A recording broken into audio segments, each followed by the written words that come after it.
Okay, hello class. Weekly update 5, I think. So I've got some updates on your grades.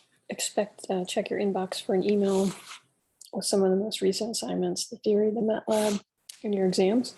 And I'll talk in general about the exams, and then also I put some notes on each exam and check that attends it personally. So check your inbox.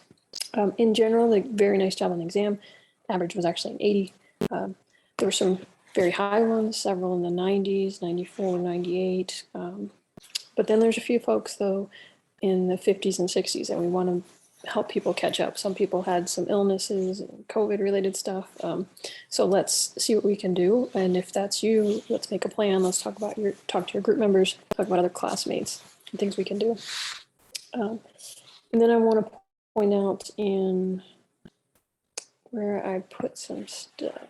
Okay, so let's share the screen and go to Oaks.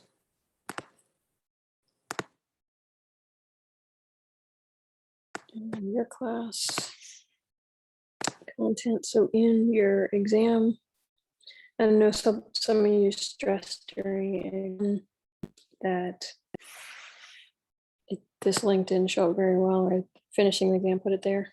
No problem, I got them all. Don't worry about it. When you got it to me, it all worked out fine. And thank you for emailing me and notifying me. And then I added one here, answer keys to the exam.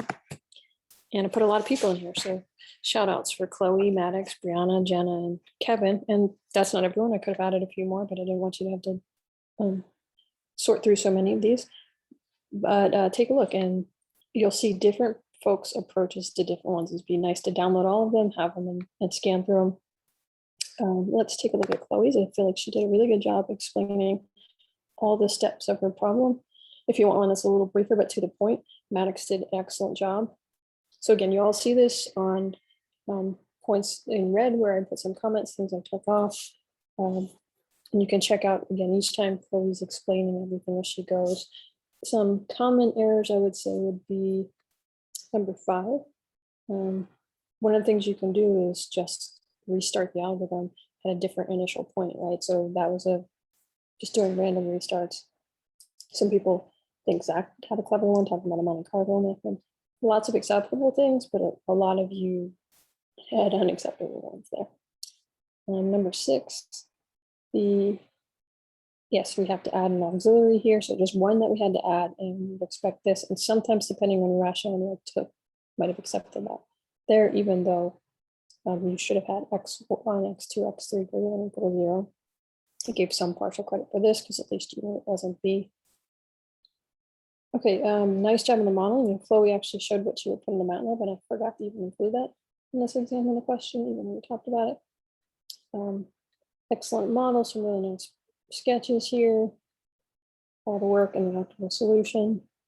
Overall, it's a nice job on this one. If you made a mistake in your model up here, I tried to look at that and see how you classify it and propagate that error and propagate. A little bit of a struggle here with this one. You usually able to classify depending on what you had, but there should have been, oh, and actually this one too, number 9. A few folks had struggle with this. Oh, and actually what I noticed too, some people are good with the concepts, some people are better with the calculations, some people both. So I'd like to maybe have like a little matchmaking where we pair up people if you're one or the other. Like I feel like Naomi was great with the calculations. So if you're the person that struggled with calculations, a great way to catch up talking with Naomi. Vice versa, if you're someone that struggled with concepts, I feel like Brianna and Chloe and Jenna did a really nice job explaining their understanding concepts and explaining what they're doing. Let's see, number 7, this one again, I think Olivia, I think it was Olivia S, did a really nice job. So if you want to check that stuff, again, folks you could study with, or any of the people that submitted these study guides, and Kristen, I think Ashley did a good job with most of the concepts too, so that's another person to check out. And let's go back. This one folks struggle with is required for the 551, and let's take a look if there's people like their notation a little better. So go back and look at Maddox, Kevin, and Jenna's.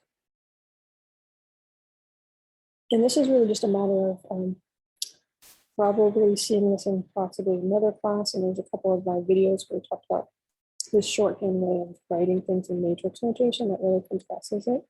So again, this was Maddox. It's really good compressed shorthand. It has a sketchbook that he shows, but like for 9B, some people were confused about checking feasibility, but you really want to check the objective functions. You just plug in those numbers. You're given the objective function. Are we going in the right direction? Are we minimizing?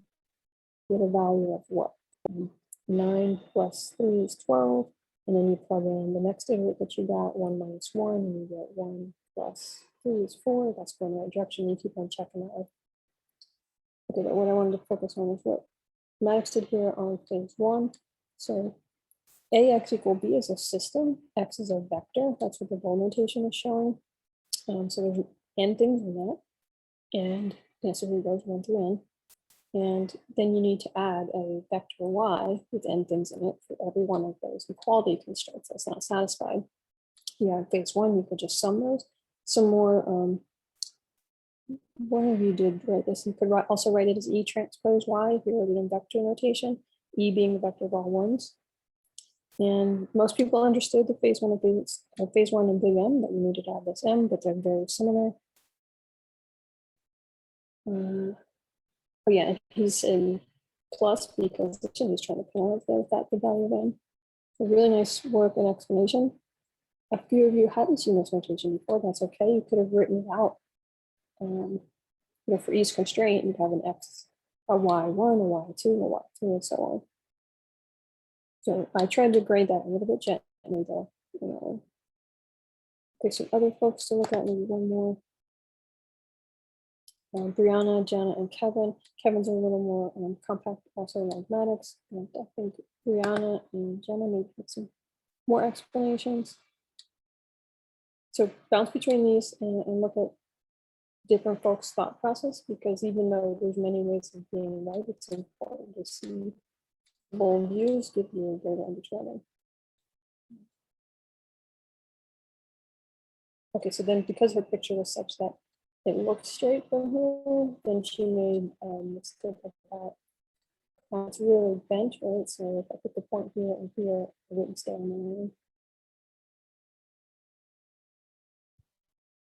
Okay, and then another nice explanation almost there. Again,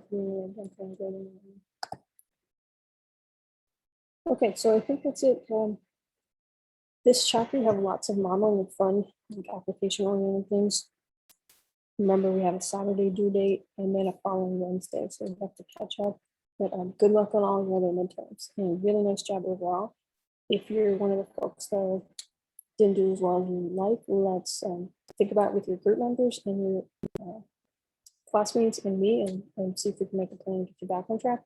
And for some of you, it might be you have to drop. In fact, a couple of people had to drop. I know Andre just overwhelmed with the number of credit hours and tennis and internships. So I may have to do a little shuffling on the groups. I might take some of the 2 persons and put them in with some other groups. So I'll let you know. I'll think about that this week. And if you have ideas too on that, or preferences, let me know. All right, enjoy this week's material.